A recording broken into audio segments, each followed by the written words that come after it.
Good morning friends, welcome back to my channel. आणि कशा आहात सगळे? अपेक्षा करते की सगळे मजेत असाल. आज मी तुमच्याबरोबर खूप काही गोष्टी शेअर करणार आहे, पण त्याआधी जरा एन्जॉय करा हा व्ह्यू. आज ना कुठेतरी जाण्याचा प्लॅन आहे आणि त्यासाठीच ही पॅकिंग चालू आहे. आणि पॅकिंगचं कसं असतं ना, किती काही भरलं तरी असं सारखं सतत हेच वाटत असतं की आपण हे भरलं आहे, आपल्याकडून काही राहिलं तर नाही ना. तेच चक्करमध्ये आज मी सकाळपासून बिझी आहे. खूप दिवसापासून विचार चालला होता की खूप दिवस झाले आपण बाहेर नाही गेलो आहे, तर कुठेतरी जाऊन यायला पाहिजे. आणि हा प्लॅन फिक्स झाला होता. तर आम्ही चाललो आहे कुठे, तर व्हिडिओचं थंबनेल तर तुम्ही पाहिलंच असेल, जयपूरला. जसं की तुम्हाला माहीतच असेल की जयपूरला पिंक सिटीच्या नावाने ओळखले जाते. आणि दुसरं म्हणजे ह्या सीझनला खूप लोक जयपूरला ट्रॅव्हल करतात. तर म्हटलं यावेळेस आपण पण बघूया की काय आहे नक्की तिथे. तर यापुढे काही दिवस मी तुमच्याबरोबर माझे पूर्ण जयपूरचा जो एक्सपिरियन्स आहे तो शेअर करणार आहे. आणि खूप साऱ्या टिप्स तुमच्याबरोबर शेअर करणार आहे की ज्यामुळे तुम्हालाही हेल्प होईल की तुम्ही कधी जर जयपूरला व्हिजिट करणार असाल तर त्या गोष्टी तुम्ही पण कन्सिडर करू शकता. त्यामुळे व्हिडिओ बघायला चुकवू नका.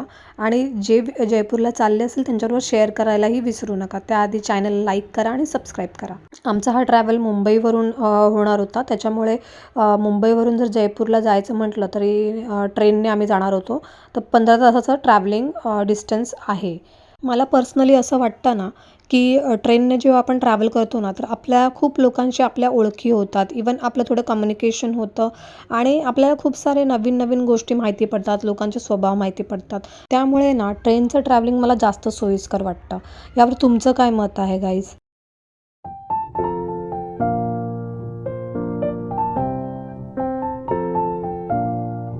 आता आम्ही पोचलो आहे रेल्वे स्टेशनला. आणि ट्रेन यायला थोडा वेळ होता, मग तोपर्यंत म्हटलं आपण थोडं डिनर करून घेऊया. म्हणून आम्ही थांबलो. तिथेच एक हल्दीरामचं आउटलेट होतं त्यामध्ये. आणि त्यांनी पूर्ण आतून ना जे इंटिरियर केलं आहे ते पूर्ण असं ट्रेनच्या डब्यासारखं त्यांनी पूर्ण आतून एक क्रिएट केलं आहे. तर म्हणून जस्ट तुम्हाला दाखवण्यासाठी मी हा एक व्हिडिओ बनवला आहे. आणि आम्ही तिथे जेवून मग आम्ही आलो प्लॅटफॉर्मला. आणि बघा ट्रेन आली आहे समोरून.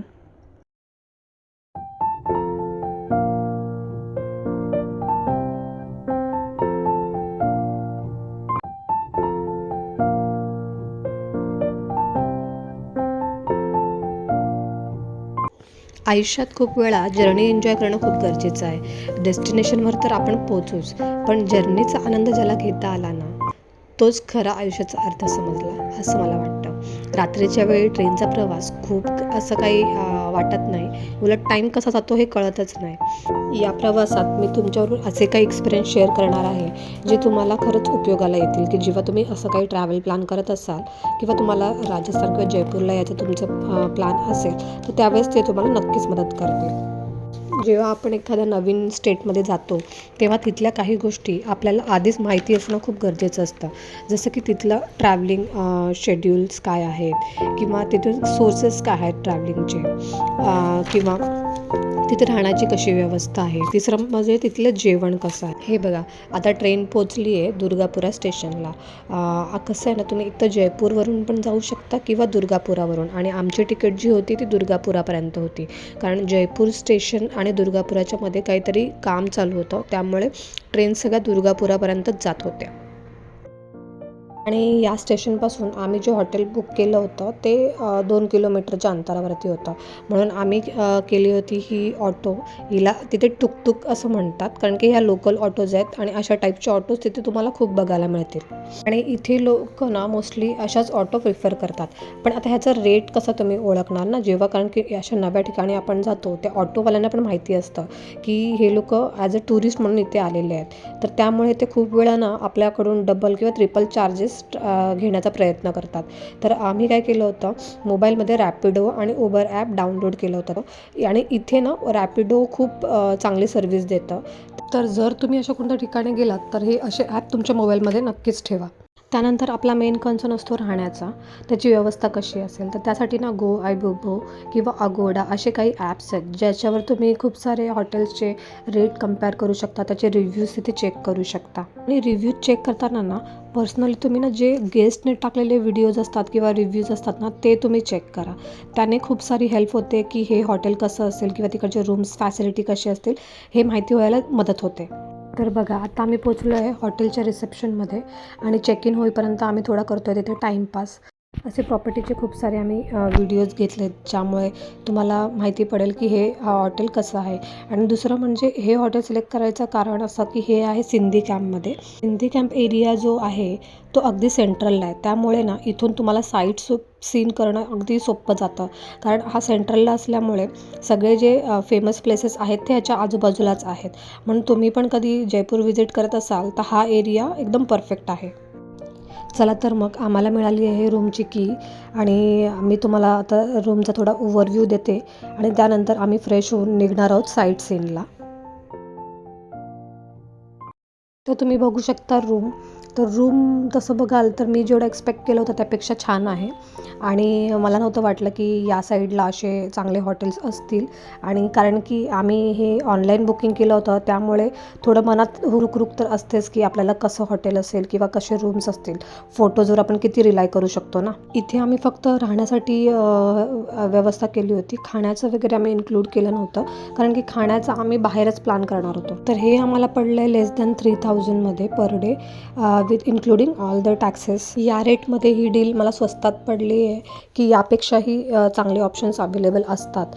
तुमचं काय मत आहे यावर? जर तुम्ही जयपूरला व्हिजिट केली असेल आणि तुम्हाला यापेक्षाही चांगले डील्स माहिती असतील तर मला कमेंटमध्ये नक्की कळवा. आणि हो, आता दुपारचा 1-1:30 झालेला आहे, म्हणजे ऑलमोस्ट अर्धा दिवस संपलेला आहे. तर अर्धा दिवसात आता आम्ही काय कवर करू शकतो ते तुम्हाला मी दाखवते, कारण की अजून आमचं लंच पण व्हायचं आहे, अजून फ्रेश व्हायचं आहे. आता लंच करून आम्ही चाललो आहे पत्रिका गेटकडे.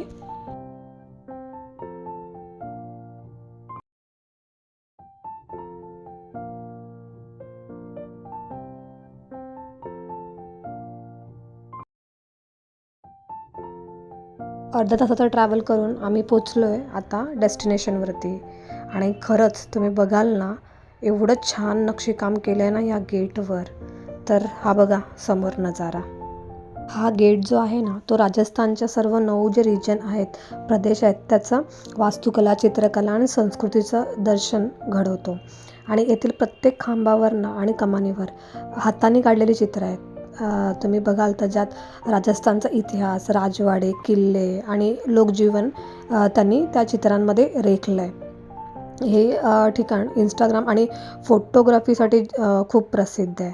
आणि इथे तुम्हाला कोणत्याही प्रकारचे चार्जेस नाही आहेत. तुम्ही मनसोक्त जेवढा वेळ पाहिजे तेवढा वेळ तुम्ही इथे फोटोज आणि व्हिडिओज काढू शकता.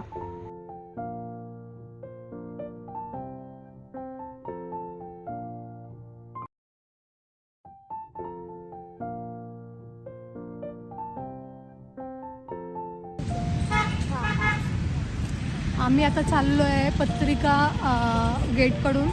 आम्ही आता चाललो तोरणद्वारकडे. आणि हे ना इथून वॉकिंग डिस्टन्सवरतीच आहे. तर म्हणून आम्ही ठरवलं की चालत जाऊया. आणि इकडचे तुम्ही जर बघाल ना, रोड वगैरे आजूबाजूचा परिसर खरंच खूप क्लीन आहे. आणि इथे खूप जास्त टुरिस्ट लोक फोटोग्राफी, प्री वेडिंग शूटसाठी वगैरे पण आलेले आहेत. असं वाटतच नाही इंडिया आहे. हां बघा, असं मी पण बोलते, असं वाटतच नाही आहे इंडिया, एवढं क्लीन आहे. आणि खरंच खूप छान आहे. मागे पण तुम्ही बघाल ना, हे बघा रोड जर तुम्हाला दिसत असतील क्लिअर तर, पण मागे तुम्ही रोड बघाल तर एकदम असं क्लीन आहे.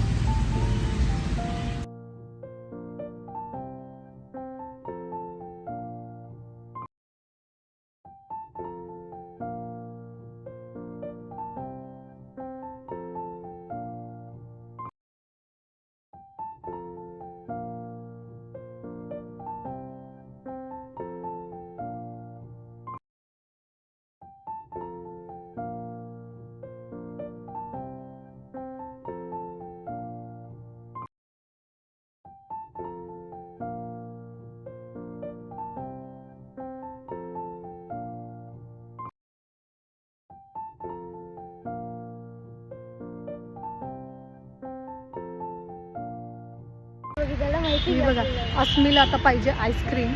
आणि म्हणून तिचं आता लागली आहे माझ्या मागे की मला आईस्क्रीम पाहिजे. आणि इथे एवढी थंडी आहे आणि हिला आईस्क्रीम Actually माझे खायचं. हात एवढे थंड पडले. इथे ना गरमी पण आहे, पण ऊन जरी असलं ना तरी थंडी आहे, हवा थंड सुटते इथे. बघा आता झालं, हिला आईस्क्रीम पाहिजे. ठीक आहे, आता काय बघू काय आहे इथे.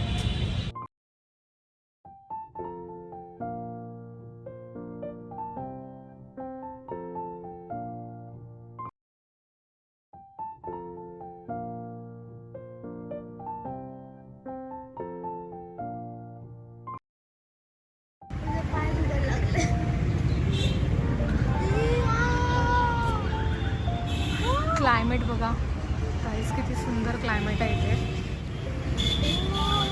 आता आम्ही पोचतोय तोरण गेटकडे, तोरणद्वार. हां,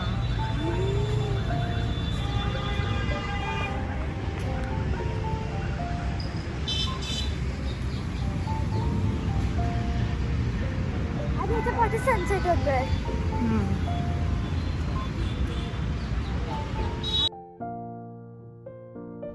इथला व्ह्यू बघा गाईज.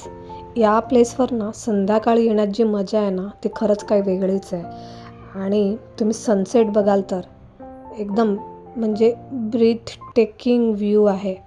आणि या गेटचं काम ना संगमरवराचं जे दगडाचं फिनिशिंग कसं असतं तसं त्यांनी खूपच असं नाजूक असं काम केलं त्याच्यामध्ये. आणि इथे संध्याकाळी ना सनसेटमध्ये जो लुक येतो ना आणि जे तुमचे फोटोज किंवा रील्स येतात ना ते खूपच सुंदर येतात. आणि इथे ना म्हणजे काही गोष्टी असतात ना ज्या रीलमध्ये बघण्यापेक्षा रिअलमध्ये बघण्यात जी मजा असते ना तोच एक्सपिरियन्स मला हा गेट बघताना आला आहे.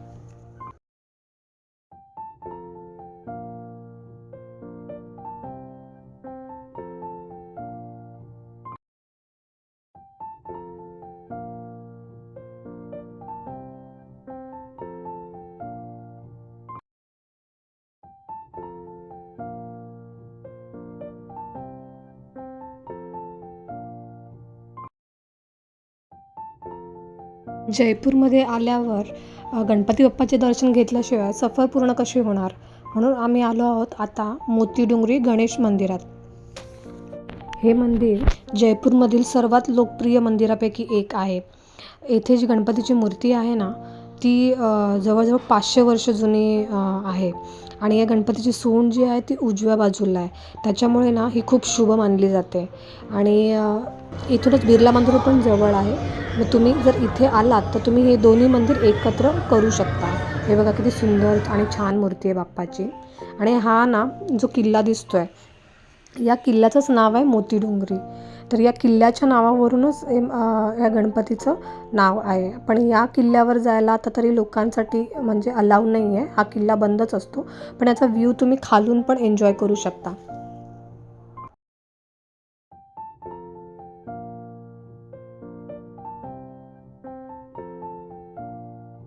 आता आम्ही चाललो आहे बिर्ला मंदिरकडे. आणि बिर्ला मंदिरचं तुम्ही जर बांधकाम बघाल तर हे पूर्ण पांढऱ्या संगमरवरी दगडांनी केलेलं काम आहे.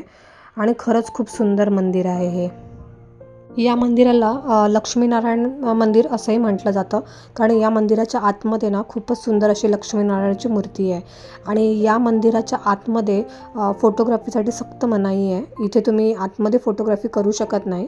पण बाहेरून तुम्ही जर बघाल ना तर काय नक्षीकाम केलं आहे, एकदम बारीक असं नक्षीचं कोरीव काम केलेलं आहे.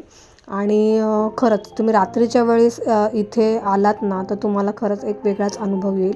आणि तुम्हाला हे बघा बाहेरूनच एक शॉट घेतला आहे. लक्ष्मीनारायणाची मूर्ती किती क्लिअर दिसते आणि किती खूपच छान अशी गुलाबी रंगाची मूर्ती आहे. तर फ्रेंड्स, आजचा व्लॉग मी इथेच संपवणार आहे. तर भेटू नेक्स्ट व्लॉगमध्ये. तोपर्यंत बाय बाय.